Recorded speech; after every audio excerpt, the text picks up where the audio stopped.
Bueno, para la pregunta de por qué es importante que un economista conozca y entienda el modelo Mundane-Fleming, es muy relevante ya que este modelo nos proporciona herramientas para hacer un análisis y poder proveer las políticas económicas que afectan nuestra economía, como por ejemplo el tipo de cambio y la balanza comercial.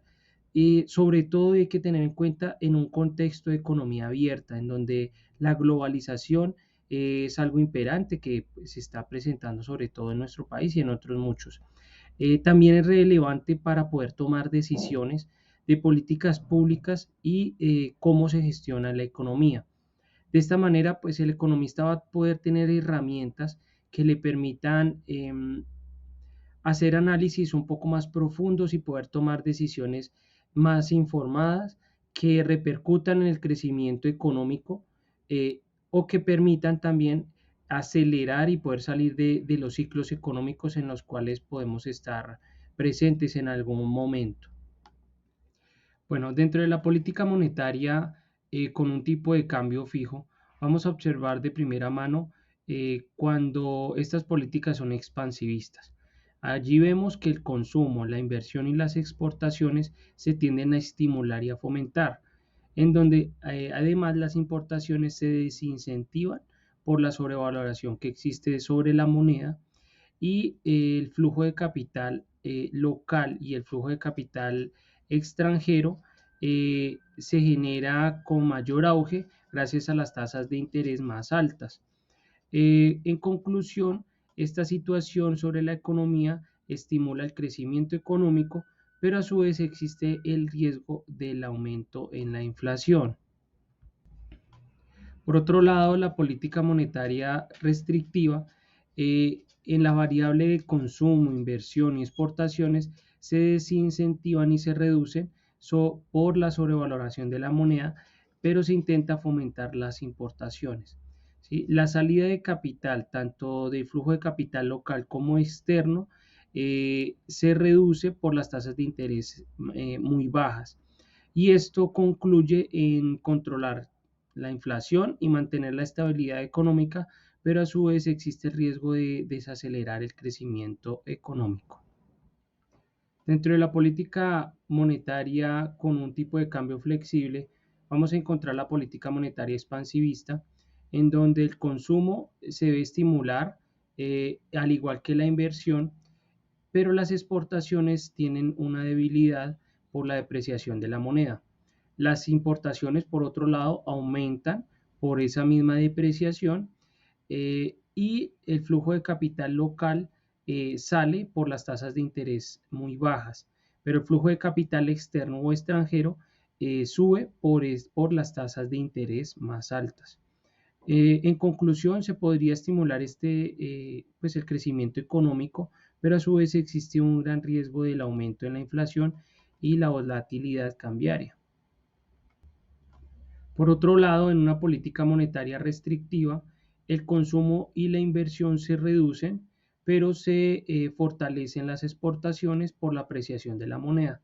En las importaciones se disminuyen por esta misma apreciación y el flujo de capital local ingresa por las tasas de interés más altas. Eh, en el flujo de capital externo o extranjero, la salida de capital se hace efectiva por tasas de interés muy bajas. Y esto resulta en controlar la inflación, mantener la estabilidad económica, pero a su vez existe un gran riesgo de frenar el crecimiento económico.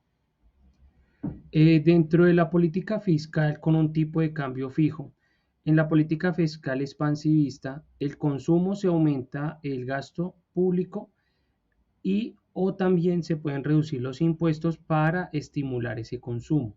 En la inversión se estimula la inversión tanto pública y privada a través de incentivos fiscales y programas de inversión.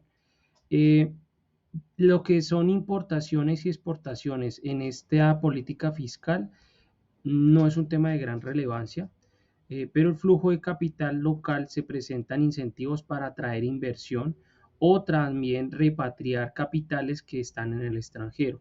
Dentro del flujo de capital extranjero hay restricciones a la entrada y salida de los capitales y esto conduce a la estimulación del crecimiento económico, pero también a la inflación. Por otro lado, la política fiscal restrictiva se reduce el gasto público y o también se pueden aumentar los impuestos para contener el consumo. En la inversión se reduce esta inversión pública y privada por la disminución del gasto dentro del gobierno y de igual manera como en la política fiscal expansivista, lo que son las exportaciones e importaciones no tienen una gran relevancia. Dentro del flujo de capital local se crean medidas para evitar la fuga de capitales o también su entrada excesiva y el flujo de capital extranjero siguen habiendo restricciones a la entrada y salida.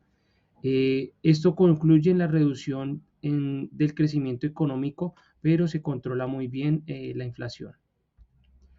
Dentro de la política fiscal con un tipo de cambio flexible, vamos a hablar ahora de la política fiscal expansivista, en donde el consumo se aumenta, el gasto público y o también se pueden reducir los impuestos para estimular el consumo. En la inversión se estimula la inversión pública y privada a través de incentivos fiscales y programas de inversión. Aquí las políticas de exportación se apoya, tienen un gran apoyo y las importaciones se desincentivan. El flujo de capital local se presentan incentivos para traer mucho más inversión de este flujo local y en el flujo de capital extranjero hay restricciones a la entrada o a la salida de estos capitales. Se concluye entonces que se estimula el crecimiento económico, pero adicional también la inflación. Ahora bien, en una política fiscal restrictiva, el consumo se puede reducir, el gasto público o también se aumentan los impuestos para contener este consumo y en la inversión se puede reducir en la parte pública y privada por la disminución del gasto gubernamental. Dentro de las exportaciones, en esta política fiscal restrictivista no hay una gran relevancia, igual que las importaciones, para emitir políticas y dentro del flujo de capital local se crean medidas para evitar esta fuga de capitales locales. En el flujo de capital extranjero hay restricciones para la entrada o la salida de capitales. Esto conduce a una reducción en el crecimiento económico, pero controla la inflación.